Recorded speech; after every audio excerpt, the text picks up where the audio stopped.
Ninguém gosta de esperar, mas é muito comum que um grupo de amigos sempre existam dois tipos de pessoa, pelo menos, né? Os que esperam e os que se atrasam. Nem sempre quem se atrasa faz isso de propósito. Mas então, será que pontualidade e atraso são, na verdade, traços de personalidade?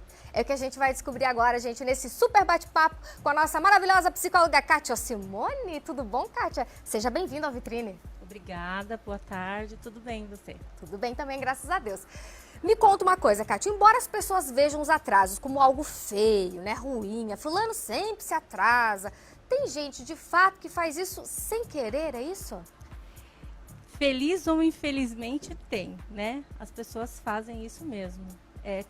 Tem vários fatores que contribuem para que isso aconteça, né? A gente pode, né, enumerar desde a personalidade, a gente pode falar desde um hábito, desde falta de consequências, né, que são questões que limitam também, ou que condicionam para que isso aconteça. Então, são muitos fatores que podem levar que isso aconteça, né? Entendi. E assim, como que a gente poderia falar, geralmente, que tipo de pessoa que se encaixa nesse perfil dos atrasados?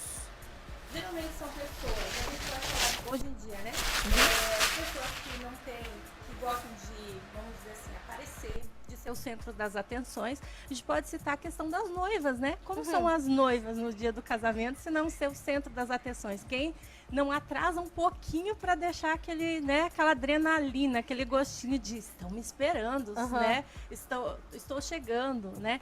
Também pode ser pessoas com algum traço, vamos dizer assim, algum sintoma de ansiedade, que daí pode consequentemente levar à depressão.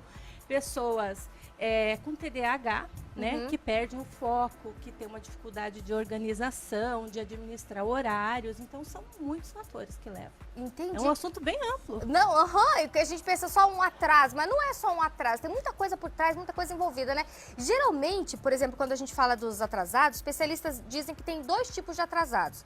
Explica pra gente, cada um. Primeiro, os acelerados. Quem são os acelerados? Esses são os que são movidos pela adrenalina, né? A química cerebral, é aquela emoção, vou chegar, e são movidos pela emoção, é o combustível deles, né? Esses são movidos pela química, pela emoção mesmo. Entendi. Então, assim, por exemplo, tá marcado para as 2 da tarde, ele sai 5 para as 2 ou quase 2 horas, porque ele chega correndo, ele gosta daquele frio na barriga da adrenalina, é isso? É um hábito, né? Já no cérebro, né? Neuropsicologicamente a gente pode falar que ele é como é que eu vou te falar assim? Ele é viciado naquela emoção que dá, né? Então, assim, acontece mesmo. Entendi. E é um hábito dele já há muito tempo. É bem difícil colocar esse mudar. tipo de pessoa, regrar ela, é bem difícil. E os produtores? Os produtores, eles são bem otimistas, eles acham que sempre vai dar tempo, que eles sempre vão conseguir. Tudo vai dar certo no final. No fim, tudo dá certo, dá tempo, eles, né, daí for sinal, né, passa por cima do que tiver que passar, mas chega, acontece, dá tempo, termina. Questões assim, vamos falar de empresas, né, organizações, geralmente são pessoas que deixam aquele trabalho, vão postergando, procrastinando, e, no fim, entrega em cima da hora, mas, infelizmente, sempre falta alguma coisa. Se fosse um pouquinho mais regrados ou regrados, muito provavelmente, não quer dizer que ser regrado, né, ser pontual e administrar o tempo, não vai sair nada errado, mas dá para prever, né, antever algumas coisas. Já esse tipo de pessoa, ele não consegue, porque para ele acha que sempre vai dar tempo, ele tem uma certeza que no fim tudo vai dar certo. E às vezes dá, mas não dá tão certo quanto poderia ter dado se ele fosse mais regrado. Entendi. E assim, as pessoas, os pontuais, quais seriam as características das pessoas que são pontuais? Primeira coisa, ser autorresponsável, né? Saber qual que é a tua obrigação, saber o que você tem que fazer, saber que você tem que... ser autorresponsável, né? Saber ter um planejamento do que você tem que entregar, né? Ser organizado, né? Pensar no que você vai entregar, como é que você vai fazer, administrar esse tempo, pensar nas consequências. Sempre quem é muito, né, responsável, essa pessoa, ela pode sofrer de ansiedade. Então, tanto os atrasados, né, sofrem, tem um movimento ali de sofrimento, quanto as pessoas que são muito corretas, porque elas querem acertar sempre, elas calculam a imagem delas, elas pensam assim muito como elas serão vistas, né, o que os outros vão pensar, se vai surtir o efeito, se vai ter uma qualidade, né, e essa sim leva à ansiedade. Daí, consequentemente, do esgotamento da ansiedade, leva uma depressão, né? E é aquele ciclo, né? Os momentos que está tranquilo, da ansiedade, pós-ansiedade sempre vem a depressão, daí tranquiliza novamente, daí a ansiedade, daí né, estagnação, que é a depressão. Kátia, e muitas vezes os pontuais, eles são taxados como chatos, né? O chato do grupo, o certinho, que chegou na hora, que, reservou a mesa. Mas se não tivesse reservado a mesa, se não tivesse aqui, não tinha mesa pro pessoal, e aquela história toda. Quando a gente fala, por exemplo, de grupo de amigos, né? Quando vai sair, enfim, nessa situação.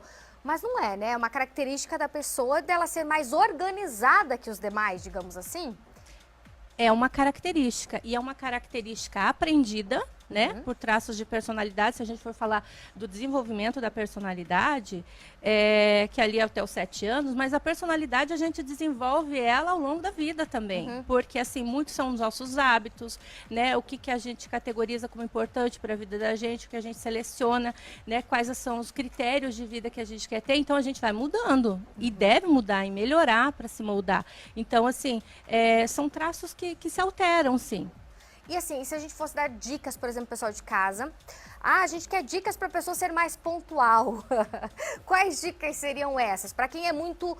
A gente já falou que o atrasado é complicado de moldar o atrasado, né, Kátia? Mas quais seriam as dicas, por exemplo?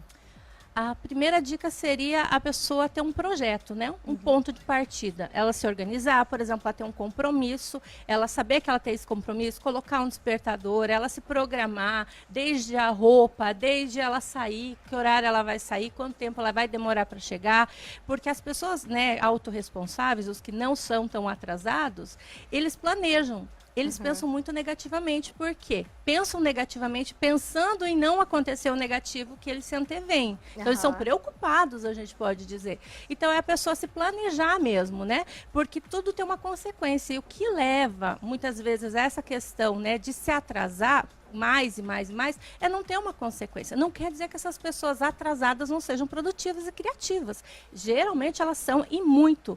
Mas assim, elas acabam tendo uma produtividade menor, justamente por, né, se perderem no meio do caminho, por não ter uma produtividade tão grande, por justamente não conseguir se ajustar, não conseguir principalmente se organizar. Então, ser organizado, ter um projeto, calcular, tentar antever e, claro, se equilibrar também, porque não adianta ser tão regrado e ficar desesperado, porque a ansiedade vai tomar conta, né? Isso. Então, assim, a gente precisa pensar nisso, né? É aquela coisa, tudo que é demais é sobra. Então tem que ter uma balança, tem que ter um equilíbrio. Encontrar esse equilíbrio é que é o X da questão, né, Kátia? Encontrar. Então, assim, o que seria para a gente se acalmar? A primeira coisa, né?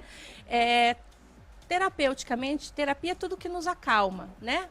Antes desse compromisso, se programar, ouvir uma música, tentar se acalmar. Quem faz meditação, fazer essa meditação. Quem gosta de fazer alguma atividade física, que é tão necessário, né? Fazer uma atividade física, porque vai regular ali, né, o oxigênio no cérebro, tudo isso ajuda a acalmar. Então, tomar um bom banho, né? Ouvir uma música tranquila, se programar, não adianta ficar tão agitado, né? Desde comida, tem que pensar nisso também, não exagerar na cafeína, né? Porque ela acelera mesmo o metabolismo. Tem muitos fatores, né? Se a gente falar de psicologia dentro dessa área, essa ciência ela é muito vasta e a gente pode falar sobre muita coisa nesse sentido.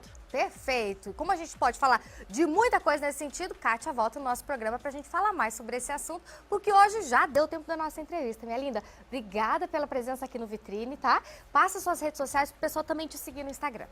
Bom, minha rede social do Instagram é psicóloga Kátia Simone Vermut. Perfeito. Obrigada mais uma vez, excelente semana, Obrigada para você também. Obrigadão.